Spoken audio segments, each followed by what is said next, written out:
Geologists from Columbia University discovered a large freshwater reservoir hidden beneath the ocean floor off the coast of New Jersey. It stretches along the U.S. shoreline for 350 kilometers. It's hard to tell how it appeared there. Scientists are going to drill holes in the area to examine it more closely. But what if it's a bad idea? After all, this water can have surprising or unknown properties. For example, it could prove to be a new state of matter, a superfluid liquid that no container can hold inside. Given its unique characteristics, superfluid water can leak into the tiniest cracks and pores, climb up the slopes, and cover everything it meets with a thin film. Everyone knows that water is the basis for all life on Earth, and yet it can become a threat to humankind. In this video, you'll learn under what conditions can normal water become superfluid, how will geckos save the human race from extinction, and how could we survive in a world where superfluid liquid broke free.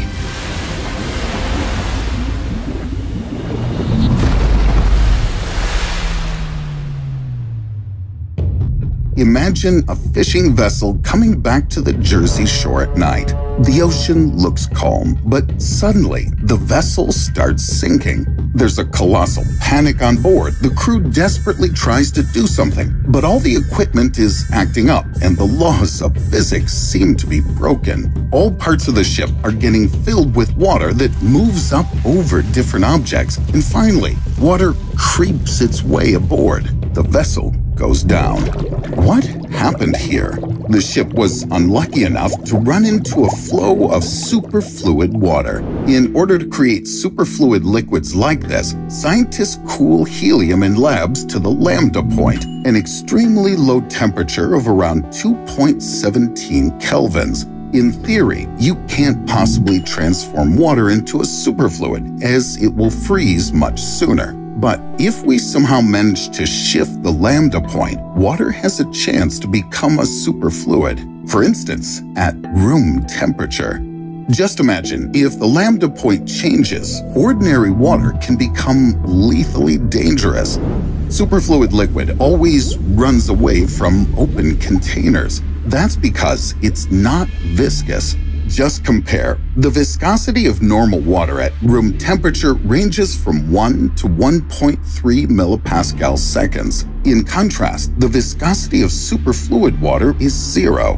That's why superfluid liquid can spread around the container walls and climb them. At the same time, they form a thin film that sweeps across the surroundings. If superfluid water broke free from its reservoir near the Jersey Shore, it would reach dry land pretty fast. Imagine this, an only around 30 nanometer thick water film slowly engulfing an entire city and getting to its residents. At first, people will feel unpleasant dampness around.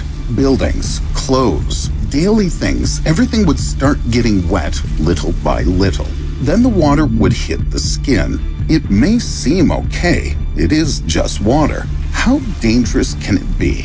However, superfluid liquid not only coats the skin, but also penetrates it and slips inside the organism through the pores.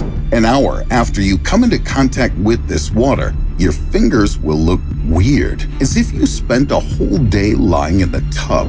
Then you'll find it hard to breathe and start coughing a lot, which will indicate that the water reached your lungs. And it'll continue getting inside through the pores. When the amount of water in the body exceeds the tolerable limit, you may develop hyperhydration, a potentially fatal condition. In the very beginning, it causes nausea, swollen face and legs, and your body temperature drops. Then you'll experience pulmonary edema, cerebral edema, and disorder of water and salt metabolism. As a result, you'll go into cardiac arrest. All the city folk who were sleeping the moment the superfluid water captured them will die. And so will animals, all of them except birds. If birds don't land on contaminated waters and stay there too long, they'll be able to survive. Luckily enough, there's also an option for us to move farther inland and avoid the superfluid water, since the film won't spread across the continents in a jiffy. However, it won't be as easy as it sounds. Superfluid liquid can sneak into various mechanisms, so it just might find its way under the hood of your car. This means the vehicle will short circuit and never start.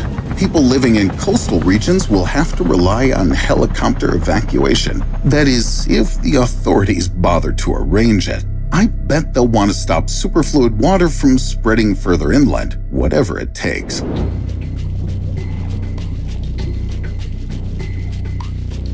Actually, if superfluid helium makes an escape, it'll be much easier to stop it. This element can stay superfluid only at a very low temperature of -270 degrees Celsius. That's why a thin film of helium will heat up too quickly, and so it'll lose its properties as a superfluid. But remember that we changed the lambda point to let water become superfluid at room temperature, so it'll be pretty challenging to control it. We can try a trick that works with normal water. Let's see if we can evaporate it. The easiest way will be to build bonfires in its path, and they really will stop the superfluid. For a while. Actually, the reservoir located off the coast of New Jersey contains more than 2.5 thousand cubic meters of water. That's why any evaporated film will be quickly replaced by a new one. Eventually, the water will simply put out the fire. And while people are busy finding new ways to fight the superfluid, the climate on our planet will begin to change. The point is that this kind of liquid has almost infinite thermal conductivity. This means that the moment the water reaches active volcanoes, it will begin to redirect their heat all around the planet. The Earth will start getting warmer a few times faster. Glaciers will begin to melt, sea levels will rise, and the weather will change in all parts of the world. So, will people manage to stay alive? To survive in a world stuck under a film of superfluid water, we need to create a place where this water won't seep into. There are creatures able to help humans with this task, and they are geckos. These lizards can climb vertical surfaces just like superfluid water. Their feet have teeny tiny hairs covered with spatula-shaped structures from 200 to 10 nanometers in size. Thanks to these crazy feet, geckos utilize van der Waals forces while moving. This is a special interaction between molecules. The very same principle helps superfluid liquid climb the container walls.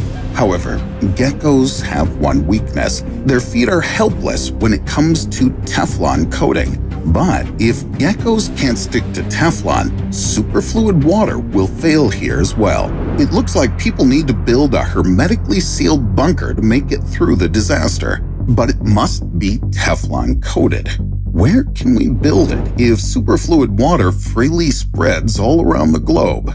It's simple. Ambient temperature has a direct impact on how fast a film of superfluid liquid moves, so it'll reach warmer regions much faster. This means people can relocate to Antarctica or Greenland or settle at the ice-cold North Pole. Although, building Teflon-coated bunkers won't be the only problem for the survivors. Superfluid water will overlay all plants, including those we use as a source of food. Under such conditions, crops won't grow properly, so they'll go moldy and start to rot because of constant humidity. So, humans, for the rest of their days, will have to feed on the mushrooms and birds that somehow managed to survive the superfluid apocalypse.